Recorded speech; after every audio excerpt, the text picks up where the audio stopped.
और खबर सामने आ रही, जाने माने उद्योगपति रतन टाटा का निधन हो गया है। मुंबई के अस्पताल में रतन टाटा ने आखिरी सांस ली है। लंबे समय से बीमार चल रहे थे उद्योगपति रतन टाटा। 86 साल की उम्र में उन्होंने आखिरी सांस ली है। ये बड़ी खबर आपको बता रहे हैं, जाने माने उद्योगपति रतन टाटा का निधन हो गया है। मुंबई के अस्पताल में रतन टाटा ने आखिरी सांस ली है। लंबे समय से बीमार चल रहे थे उद्योगपति रतन टाटा। 86 साल की उम्र में रतन टाटा का निधन हुआ है। और तमाम जानकारी के लिए हमारे साथ हमारे सहयोगी पंकज मिश्रा जुड़े हुए हैं। पंकज, बेहद दुखद खबर। जी बिल्कुल, देखिए बहुत ही दुखद खबर। और रतन टाटा के निधन की खबर के बाद से ही कह सकते हैं कि उद्योग जगत से लेकर तमाम, चाहे आप फिल्मी जगत की बात करें, चाहे आप पॉलिटिकल लोगों की बात करें, हर तरफ जो है मायूसी छाई हुई है। पूरे देश में एक तरह से लोग जो हैं वो इस खबर को सुनकर शॉक हैं। हालांकि सोमवार को ही ये खबर जो है वो आई थी कि रतन टाटा जो है उनकी तबीयत खराब है और वो मुंबई के ब्रीच कैंडी अस्पताल में भर्ती कराए गए हैं।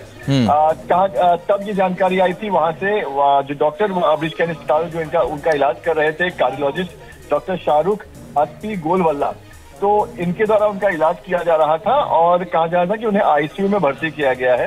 हालांकि कुछ देर बाद रतन टाटा की तरफ से, उनकी कंपनी की तरफ से ये बयान आया था कि रूटीन टेस्ट के लिए वो अस्पताल पहुंचे हुए हैं, घबराने की या चिंता करने की कोई बात नहीं है।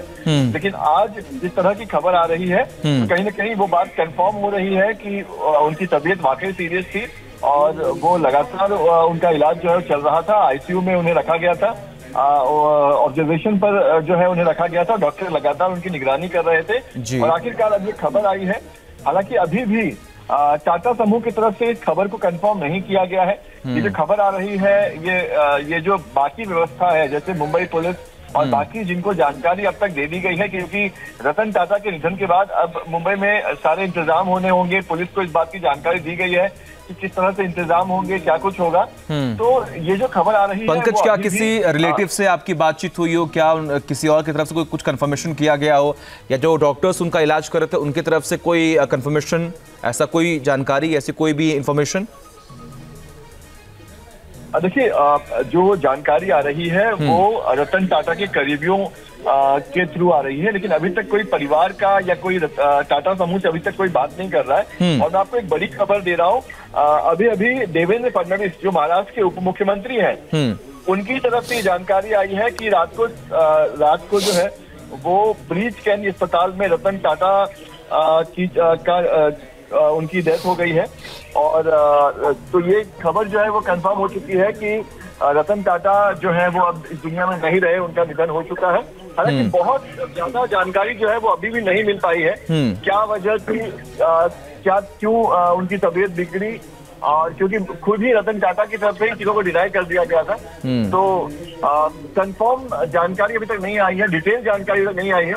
लेकिन ये खबर अब कंफर्म हो चुकी है कि देश के एक बहुत ही कह सकते हैं जिन्हें लोग बहुत प्यार करते थे, ऐसे उद्योगपति रतन टाटा अब हमारे बीच नहीं रहे। उन्होंने इस दुनिया को अलविदा कह दिया है। जी, और सबसे बड़ी बात पंकज यहाँ पर यह है कि अपनी सादगी की वजह से वो हमेशा छाए रहे। लोगों ने पसंद करते थे सिर्फ इसीलिए क्योंकि उनकी सादगी और जो उनकी सरलता थी वही लोगों के सामने पहुंची, और इसीलिए लोग उनको इतना प्यार करते थे और मेरे ख्याल से आने वाले वक्त में करेंगे भी। बिल्कुल बिल्कुल, देखिए रतन टाटा, उनकी जो सादगी थी, जिस तरह से वो इस उम्र में भी हर किसी से मिलते थे। अगर उन्हें कोई प्रोजेक्ट पसंद आ जाता था, उन्हें कोई किसी का काम पसंद आ जाता था, तो वो जाकर उनसे मिलते थे। ऐसे कई सारे एग्जाम्पल हैं, कई सारे ऐसे स्टार्टअप्स हैं। जब रतन टाटा की निगरानी में वो पहुंचे, जब रतन टाटा को पता चला कि ये स्टार्टअप इस तरह का कुछ काम कर रहा है, सोशल वर्क का काम कर रहा है, तो रतन टाटा खुद पर्सनली जाके उनसे मिलते हैं, उनकी कंपनी को फंडिंग करते हैं। तो ये तमाम वजह है जिसकी वजह से रतन टाटा जाने जाते हैं, अपने चैरिटी की वजह से, अपने सादेपन की वजह से, अपने व्यवहार की वजह से। जो इतने बड़े इंडस्ट्रियलिस्ट होने के बावजूद जो उनका जो एक सरलता था, उनसे मिलना हो या उनके नजदीक पहुंचना हो, उनसे किसी को मुलाकात करना हो, तो ये जो एक्सेस वो आज भी लोगों को देते थे खुद से मिलने के लिए, खुद के करीब आने के लिए, इसकी वजह से लोग और ज्यादा उन्हें प्यार करते थे, उन्हें पसंद करते थे। मैं व्यक्तिगत तौर पर कई ऐसे स्टार्टअप्स को जानता हूं जो बहुत ही छोटे तरीके से उन्होंने अपना काम शुरू किया था, लेकिन रतन टाटा तक जब उनकी जानकारी पहुंची तो रतन टाटा ने खुद उन्हें बुलाया अपने पास, उनके काम को समझा और बाद में उन्होंने उनकी कंपनी की तरफ से उन्हें अच्छा खासा फंडिंग देकर उनके काम को आगे बढ़ाया, उनके काम को प्रोत्साहन दिया। तो ये रतन टाटा की खासियत थी और इन्हीं सब वजहों से रतन टाटा उनको जाना जाता था। और जैसा कि आपने कहा कि उनकी सरलता ये सबसे ऊपर है।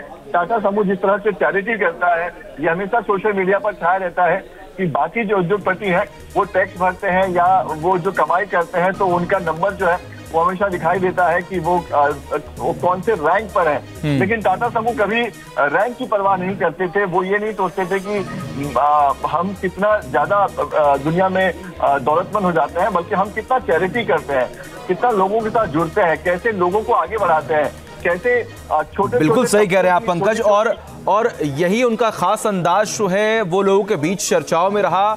हमेशा से कई ऐसे वीडियो भी वायरल हुए, उन्होंने ये बताने और समझाने का प्रयास किया कि हमारे देश का युवा कितना काबिल है, और हमेशा से उन्होंने युवाओं पर भी भरोसा जताया। इसीलिए लगातार स्टार्टअप्स में इन्वॉल्व होना, उनमें फंड देना एक बहुत बड़ा योगदान रहा है उनका इस युवा वर्ग में, इस युवा पीढ़ी में। और सबसे बड़ी बात यह है कि आपके लिए, हमारे लिए और इस देश के कई लाखों करोड़ों युवाओं के लिए एक मोटिवेशन है उनकी कहानी।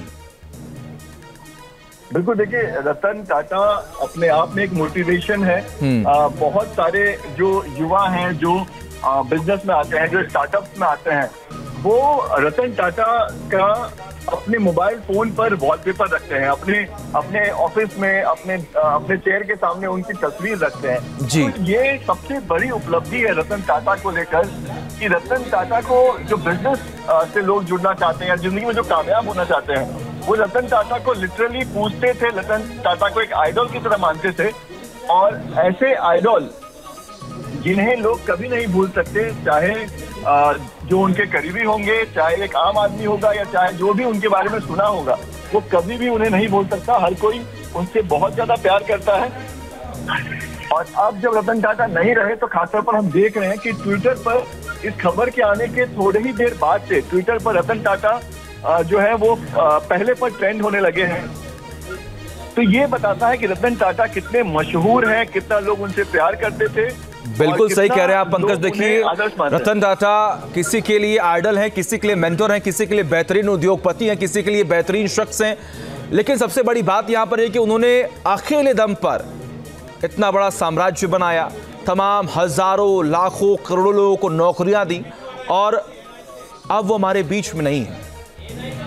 कई ऐसे लोग हैं जिनकी आंखें नम हो चुकी हैं, काफी दिनों से अस्पताल में एडमिट थे, लगातार उनका इलाज चल रहा था। लेकिन अभी जो खबर सामने आई है वो सभी के आंखों में आंसू ला रही है, सभी की आंखें जो है वो नम हो चुकी है। न्यूज नेशन अब व्हाट्सएप पर खबरों के ताजा अपडेट के लिए न्यूज नेशन के इस QR कोड को स्कैन करें।